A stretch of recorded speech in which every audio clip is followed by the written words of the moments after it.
Hello everyone, I am Jitendra Kumar Sharma and we are here to discuss about the most important topic of organic chemistry called reaction intermediate. Means आज हम लोग discuss करने वाले हैं reaction intermediate के बारे में। Reaction intermediate होते क्या है? रिएक्शन इंटरमीडिएट ऐसे स्पीसीज है जो कि किसी केमिकल रिएक्शन के दौरान वो बनते हैं और फिर तुरंत वो खत्म हो जाते हैं, यानी कि वो आइसोलेटेड नहीं किए जाते, यानी कि रिएक्शन के बाद वो हमें मिलते नहीं हैं। रिएक्शन के दौरान ही वो बनते हैं और उसी के दौरान वो खत्म हो जाते हैं और इनका लाइफ टाइम क्या होता है, बहुत ही कम होता है, यानी कि ये शॉर्ट लाइफ टाइम वाले होते हैं। ठीक है, तो ऐसे स्पीसीज जो केमिकल रिएक्शन के दौरान बनते हैं और उसी के दौरान खत्म हो जाते हैं उन्हें हम लोग बोलते हैं रिएक्शन इंटरमीडिएट। ठीक है, तो ये बनते कैसे और ये कितने टाइप के होते हैं। ठीक है, तो चलिए देखते हैं कि रिएक्शन इंटरमीडिएट कितने टाइप के होते हैं। तो पहले देखते हैं रिएक्शन इंटरमीडिएट। फ्री रेडिकल, ठीक है, जिसमें कि कार्बन पर एक इलेक्ट्रॉन जो होते हैं वो फ्री होते हैं। ठीक है, तो उन्हें हम लोग बोलते हैं फ्री रेडिकल। दूसरे टाइप के होते हैं कार्बोकैटायन। इसमें क्या होता है, कार्बन पर एक पॉजिटिव चार्ज होता है जिसे हम लोग बोलते हैं कार्बोकैटायन। ठीक है, नेक्स्ट आते हैं कार्बोनाइन, यानी कि कार्बन पर एक नेगेटिव चार्ज होता है जिसे हम लोग बोलते हैं कार्बोनाइन। ठीक है, उसके बाद फिर हम लोग देखते हैं क्या होता है कार्बन। कार्बन में क्या होता है, कार्बन के दो बॉन्ड होते हैं और ये इसके दो इलेक्ट्रॉन इस पर होते हैं। ठीक है, इससे हम लोग बोलते हैं कार्बन। और फिर कार्बन के दो टाइप्स के होते हैं। ठीक है, कार्बन के दो टाइप्स के होते हैं, एक होते हैं सिंगलेट कार्बन, दूसरे होते हैं ट्रिपलेट कार्बन। ठीक है, तो कार्बन के दो टाइप के होते हैं, दो टाइप के, एक सिंगलेट कार्बन, दूसरा होता है ट्रिपलेट कार्बन। ठीक है, अब आगे और क्या होता है, नाइट्रिन होते हैं। नाइट्रिन क्या होते हैं, ये भी कार्बन की तरह ये एनालोगस होते हैं। ठीक है, यानी कि कार्बन नाइट्रोजन होते हैं और इन पर ये दो इलेक्ट्रॉन फ्री होते हैं और इन पर एक लोन पेयर पहले से प्रेजेंट होता है, तो इन्हें हम लोग बोलते हैं नाइट्रिन। और एक आते हैं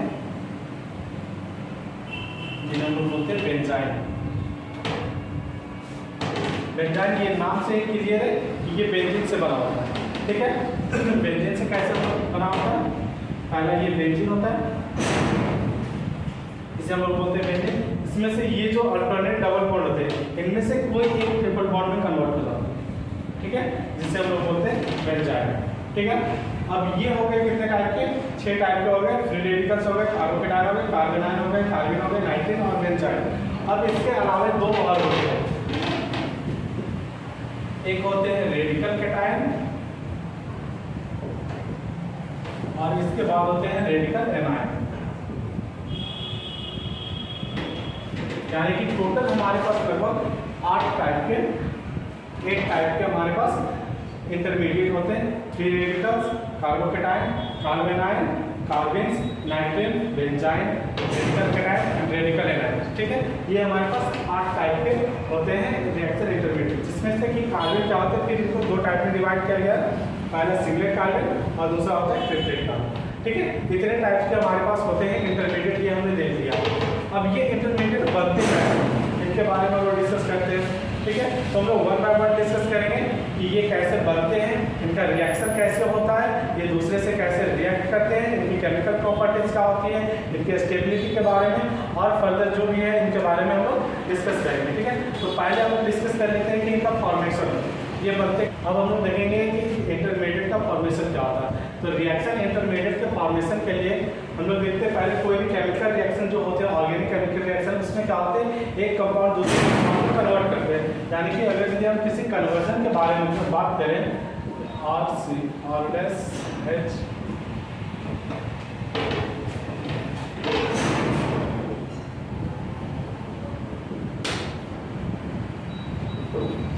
ये क्या है, एक अल्काइल फ्लैग है। ठीक है,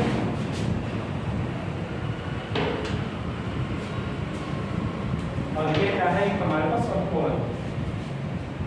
ठीक है, यानी कि ये हो क्या है, एक ऑर्गेनिक कन्वर्जन है जिसमें कि अल्काइल हैलाइड क्या है जो और अल्कोहल में कन्वर्ट हो रहा है। तो इसमें हो क्या रहा है कि ये जो हमारे पास CCl वाला बॉन्ड है, ये बॉन्ड क्या है, टूट रहा है और इसके बीच में एक कार्बन और ऑक्सीजन के बीच में न्यू बॉन्ड का फॉर्मेशन हो रहा है। यही ऑर्गेनिक कन्वर्जन है। CCl का बॉन्ड टूट रहा है और COH के बीच में बॉन्ड बन रहा है, ठीक है। तो जितने भी हमारे पास ऑर्गेनिक रिएक्शन होते हैं या फिर ऑर्गेनिक कन्वर्जन होते हैं, उसमें क्या होता है, मेन प्रोसेस क्या होता है, उसमें बॉन्ड का ब्रेक होना और बॉन्ड का फॉर्मेशन होना, ठीक है। तो इंटरमीडिएट्स क्या होते हैं, इनके बीच में बनते हैं, ठीक है। तो ये जब बॉन्ड टूटते हैं, ठीक है, ये बॉन्ड टूटने के बाद जो स्पीसीज बनते हैं उन्हें हम लोग बोलते हैं रिएक्शन इंटरमीडिएट। अब हम लोग बात करते हैं कि बॉन्ड कैसे होते हैं। तो बॉन्ड ब्रेकिंग यहाँ पे बेसिकली दो टाइप के होते हैं कि जितने भी कोवलेंट बॉन्ड होते हैं उनका ब्रेक करना, यानी कि फिजन और कोवलेंट बॉन्ड।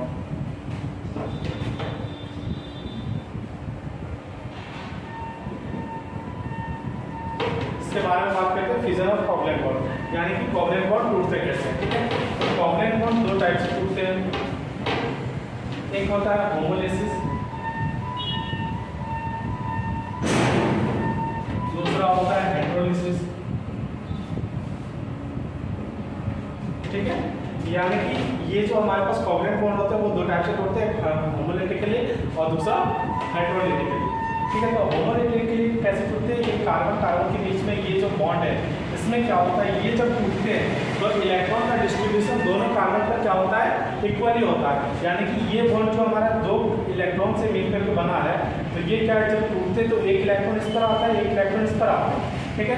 तो ये जो प्रोसेस है बॉन्ड फिजन का, इसे हम बोलते हैं होमोलिसिस, जिसमें कि क्या है, एक इलेक्ट्रॉन इस कार्बन पर आ रहे हैं, दूसरा इलेक्ट्रॉन इस कार्बन पर आ रहे हैं, और ये बना क्या रहे हैं कि एक कार्बन पर फ्री रेडिकल है, यानी कि ये फ्री इलेक्ट्रॉन है, और इसे हम लोग बोलते हैं फ्री रेडिकल, इसी को हम लोग बोलते हैं फ्री रेडिकल, ठीक है। यानी कि ये होमोलिसिस से हमारे पास बन रहा है फ्री रेडिकल, ठीक है। अब देख रहे हैं हेटेरोलिसिस का होता है। हेटेरोलिसिस में क्या होता है, कार्बन कार्बन के बीच में ये जो बॉन्ड है, दो इलेक्ट्रॉन से मिलकर ये जो बॉन्ड बना है, ये क्या होता है, जब टूटते हैं तो ये दोनों इलेक्ट्रॉन किसी एक ही कार्बन पर चले जाते हैं, ठीक है। सपोज कि ये जो दो इलेक्ट्रॉन इस कार्बन पर जा रहे हैं, तो इस कार्बन पर जा रहे हैं, तो ये कैसा बनेगा, कार्बन पर नेगेटिव चार्ज आ जाएंगे, ठीक है, और इस कार्बन पर कैसा आ जाएगा, पॉजिटिव चार्ज आ जाएगा। तो यहाँ से ये जो हेटेरोलिसिस हुआ, बॉन्ड जो हमारा हेटेरोलिटिकली टूटा, उसमें क्या है कि हमारे पास कार्बोकेटायन बन रहा है और कार्बेनायन बन रहा है, ठीक है। और होमोलिसिस जो हमारा बॉन्ड फिजन हुआ, उसमें बन रहा है फ्री रेडिकल। तो अब यहाँ से हम लोग देखेंगे कि कोवलेंट बॉन्ड तोड़ने का हमारे पास दो ही तरीका, एक होमोलिसिस, दूसरा हेटेरोलिसिस, ठीक है। और होमोलिसिस से हमारे पास फ्री रेडिकल्स बन रहे हैं और हेटेरोलिसिस से हमारे पास कार्बोकेटायन और कार्बेनायन बन रहे हैं। जब हमारे पास दो ही तरह के बॉन्ड फिजन है और तीन तरह के ही हमारे पास इंटरमीडिएट बन रहे हैं, तो बाकी के इंटरमीडिएट आते कहाँ से, ठीक है, वो बनते कैसे, वो कैसे फॉर्म करते हैं। तो चलिए अब आगे हम लोग उसके बारे में बात करते हैं कि क्या होता है। तो ये जो तीन इंटरमीडिएट्स हमारे पास मिले, फ्री रेडिकल, ये कार्बोकेटायन और ये कार्बेनायन, तीनों इंटरमीडिएट्स को हम लोग बोलते हैं क्या, फंडामेंटल, ठीक है। ये सभी क्या है, फंडामेंटल इंटरमीडिएट। और बाकी सभी जितने इंटरमीडिएट्स हैं वो सभी क्या होते हैं, इन्हीं से मिलकर बने होते हैं, ठीक है, इन्हीं से वो बनते हैं। तो चलिए आप देखते हैं कि बाकी सभी इंटरमीडिएट्स कैसे बनते हैं। हमारे पास तीन तरह के थे, ठीक है। ये हमारे पास था फ्री रेडिकल, ये कैसा है, न्यूट्रल स्पीशीज है,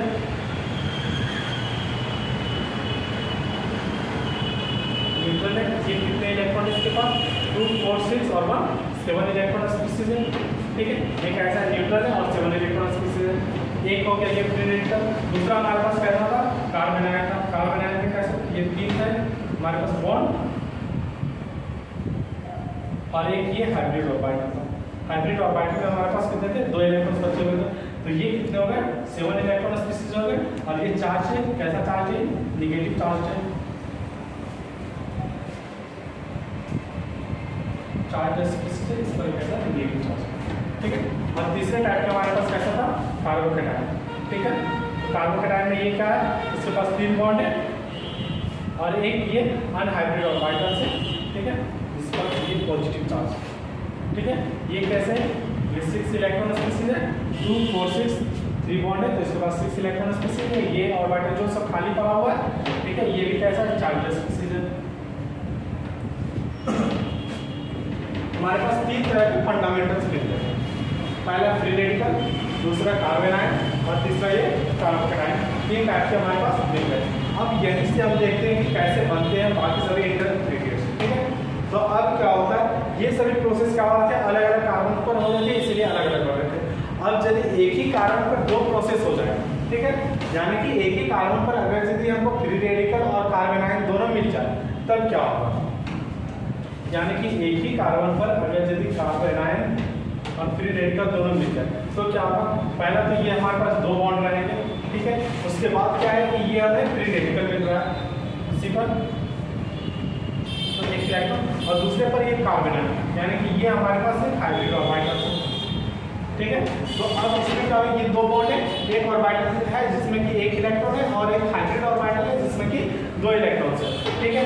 और इस पर चार्ज कितना हो गया, ये न्यूट्रल स्पीशीज है, ये नेगेटिवली चार्ज स्पीशीज है, तो ये क्या हो जाएगा, न्यूट्रल प्लस नेगेटिव न्यूट्रल, ये नेगेटिवली चार्ज स्पीशीज बन जाएगा, ठीक है। नेगेटिवली चार्ज स्पीशीज बन जाएगा, ये तो नेगेटिव है और इस पर एक रेडिकल भी है, तो इसलिए इसको हम लोग बोलेंगे रेडिकल एनायन, ठीक है। यानी कि एक ही कार्बन पर अगर यदि फ्री रेडिकल और कार्बोनाइन दोनों की प्रॉपर्टी आ जाए तो उससे बनती है रेडिकल एनायन, ठीक है। अब यहाँ से हम लोग देखते हैं क्या बन गया, रेडिकल एनायन। इसमें ध्यान देने वाली बात ये है कि इसमें जो ये जो ऑर्बिटल है जिसमें 1 इलेक्ट्रॉन लाया जाता है, ठीक है, ये कैसा है, अनहाइब्रिड ऑर्बिटल है, और ये जो इलेक्ट्रॉन है जिसमें ये जो ऑर्बिटल जिसमें 2 इलेक्ट्रॉन है ये कैसा है, हाइब्रिड ऑर्बिटल है। ये चीज ध्यान देने वाली बात है कि इसमें ये हाइब्रिड ऑर्बिटल से और ये अनहाइब्रिड ऑर्बिटल से, ठीक है। यानी कि रेडिकल और एनायन के मिलने से बन गया रेडिकल एनायन। अब रेडिकल और कैटायन के मिलने से देखते हैं क्या बनता है, तो एक कार्बन रहेंगे जिस पर कि 2 बॉन्ड रहेंगे, अब इस पर आ रहे हैं ये, ठीक है, कैटायन, कैटायन वाला ये क्या है, खाली ऑर्बिटल से, तो ये खाली रहेंगे दूसरे में, और ये रेडिकल का भी प्रॉपर्टी आता है, ये भी क्या है, अनहाइब्रिड ऑर्बिटल्स, ये भी क्या है, अनहाइब्रिड ऑर्बिटल्स। तो एक अनहाइब्रिड ऑर्बिटल में क्या रहेंगे, ये रेडिकल रहेगा, ठीक है, और दूसरा अनहाइब्रिड ऑर्बिटल क्या है, वो खाली पड़ा रहेगा। और इसका टोटल चार्ज कितना है, ये देखिए, ये पॉजिटिव चार्ज है, ये न्यूट्रल है, तो दोनों मिलकर के क्या हो जाएंगे, पॉजिटिव चार्ज आया करेंगे, और इसका नाम फिर क्या हो जाएगा, रेडिकल कैटायन, ठीक है। ये क्या थे, ये न्यूट्रल स्पीशीज थे और ये क्या था, कैटायन यानी कि चार्ज स्पीशीज था। तो दोनों की कॉम्बिनेशन से जो एक ही कार्बन पर आ गया, ठीक है, प्रॉपर्टी दोनों का, तो उसके कारण ये चार्ज स्पीशीज बन गया और इसका नाम क्या है, रेडिकल कैटायन। इसमें क्या है, इसमें दोनों अनहाइब्रिड ऑर्बिटल्स है, इसमें क्या है, एक अनहाइब्रिड ऑर्बिटल से एक हाइब्रिड ऑर्बिटल से, ठीक है, तो इसका नाम हो गया रेडिकल कैटायन। अब यहाँ पे देखो, रेडिकल एनायन की कॉम्बिनेशन से बन गया रेडिकल एनायन, रेडिकल कैटायन के कॉम्बिनेशन से बन गया रेडिकल कैटायन, ठीक है। अब देखते हैं ये कार्बो कैटायन और कार्बो एनायन के कॉम्बिनेशन से क्या बनता है, ठीक है। तो एक कार्बन रहेगा, एक कार्बन पर 2 बॉन्ड पर रहेंगे और एक पर आ रहे पॉजिटिव वाला, यानी कि हाइब्रिड और अनहाइब्रिड ऑर्बिटल जो कि खाली पड़ा हुआ है, दूसरे में आ रहा है ये हाइब्रिड ऑर्बिटल, ठीक है, जिसमें कि 2 इलेक्ट्रॉन्स पड़ गए, ठीक है। अब यहाँ पे देखिए, ये पॉजिटिव चार्ज है, ये नेगेटिव चार्ज है, तो एक दूसरे को कैंसिल आउट करके क्या बनाएंगे, ये न्यूट्रल, तो ये बन गया हमारे पास न्यूट्रल स्पीशीज। ये कैसा बन गया, न्यूट्रल स्पीशीज, क्योंकि ये पॉजिटिव चार्ज ये नेगेटिव चार्ज दोनों एक दूसरे का कैंसिल आउट करके क्या कर देंगे, न्यूट्रल स्पीशीज बना देंगे। और इनका जो खाली ऑर्बिटल सकती है ये खाली रहेगा, जो कि ये अनहाइब्रिड ऑर्बिटल है, और इसका जो ऑर्बिटल है ये, ठीक है, ये हाइब्रिड ऑर्बिटल रहेगा जिसमें 2 इलेक्ट्रॉन लाई करते हैं। तो ये क्या बन गया, एक कार्बन पर 2 बॉन्ड है और 2 इलेक्ट्रॉन खाली है, तो इसको हम क्या बोलते हैं, कार्बन, ठीक है। अब ये जो कार्बन बना, ये कैसा कार्बन, ये सिंगलेट कार्बन, ठीक है, कैसा कार्बन, सिंगलेट कार्बन, तो इससे जो हमारा होता है उसको बोलते हैं सिंगलेट कार्बन। अब हमने देख लिया, ये देखिए फ्री रेडिकल है, ये कार्बो कैटायन है, ये कार्बन है, ये 3 हमारे पास फंडामेंटल्स है, ठीक है। इन तीनों से हमारे पास फिर 3 एक्स्ट्रा बन गए, ये फ्री रेडिकल और कार्बो एनायन के कॉम्बिनेशन से बन गया रेडिकल एनायन, ठीक है। फ्री रेडिकल कार्बो कैटायन के कॉम्बिनेशन से बन गया रेडिकल कैटायन, और ये कार्बो कैटायन और कार्बो एनायन इन दोनों के कॉम्बिनेशन से बन गया कार्बन। कौन सा कार्बन ये बना, सिंगलेट कार्बन। अब हमारे पास बच गया कैसा, ट्रिपलेट कार्बन। तो ट्रिपलेट कार्बन बनाने के लिए क्या है, अगर यदि ये फ्री रेडिकल अपने से ही डायमेराइज कर जाए, ठीक है, यानी कि एक ही कार्बन पर रेडिकल वाली प्रॉपर्टी आ जाए 2 बार, ठीक है, तो उससे हमारा जो बनेगा उसको हम बोलते हैं ट्रिपलेट कार्बन। जैसे कि यहाँ से जो हमारा बनेगा, एक कार्बन है, इस पर 2 बॉन्ड तो रहेंगे, एक बार ये आया ठीक है। अनहाइब्रिड ऑर्बिटल जिसमें कि एक इलेक्ट्रॉन रहेगा, फिर से एक और जो रेडिकल वाला प्रॉपर्टी है इसी पर आ गया, ठीक है। अब क्या होता है, फिर एक अनहाइब्रिड ऑर्बिटल है और जिसमें कि इलेक्ट्रॉन्स है, ठीक है। अब सिंगलेट कार्बन और ट्रिपलेट कार्बन में डिफरेंस क्या है, इसमें भी 2 बॉन्ड है और 2 इलेक्ट्रॉन्स हो, इसमें भी 2 बॉन्ड है और 2 इलेक्ट्रॉन्स है, ठीक है। लेकिन इसमें डिफरेंस क्या है कि इसमें 2 इलेक्ट्रॉन्स एक ही ऑर्बिटल पर है जो कि हाइब्रिड ऑर्बिटल है, इसके हाइब्रिड ऑर्बिटल, ठीक है। इसमें क्या है कि 2 इलेक्ट्रॉन 2 अलग अलग अनहाइब्रिड ऑर्बिटल्स पर, ठीक है। तो ये होते हैं ट्रिपलेट कार्बन, ये होते हैं सिंगलेट कार्बन। तो यहाँ से अब हमने देख लिया कि 3 हमारे पास जो फंडामेंटल्स थे उससे फिर हमने बाकी जितने थे वो 4 बना लिए। अब बच गए हमारे पास कितने टाइप के, 2 टाइप के, एक नाइट्रीन और दूसरा बेंजाइन, ठीक है। तो नाइट्रीन किससे बनते हैं, वो नाइट्रोजन कंटेनिंग कंपाउंड से बनते हैं, और बेंजाइन किससे बनते हैं, वो बेंजीन से बनते हैं, ठीक है। तो यहाँ तक हमने देखा कि इनका फॉर्मेशन, रिएक्शन इंटरमीडिएट का फॉर्मेशन कैसे होता है। हमारे पास मेनली 3 टाइप के होते हैं, ठीक है, जो कि हमने देखा बॉन्ड फ्यूजन से होते हैं, कोवलेंट बॉन्ड को तोड़ने से कैसे होता है, ये 3 तरह के बनते हैं हमारे पास। और फिर इन्हीं तीनों का अगर यदि एक ही कार्बन का कॉम्बिनेशन आ जाए तो उनसे हमारे पास रेडिकल कैटायन बनते हैं, रेडिकल एनायन बनते हैं, कार्बन बनते हैं, और फिर ये कार्बन ट्रिपलेट कार्बन बनते हैं, जिसे हम लोग बोलते हैं ट्रिपलेट कार्बन, ट्रिपलेट कार्बन, ठीक है। तो आज हम लोगों ने सब देख लिए कि रिएक्शन इंटरमीडिएट बनते कैसे हैं। फिर इसके बाद अब हम लोग डिस्कस करेंगे कि इसके स्टेबिलिटी के बारे में, इसके रिएक्शन के बारे में और चीज़ों के बारे में, इसके प्रॉपर्टीज के बारे में हम लोग डिस्कस करें, ठीक है। Thank you.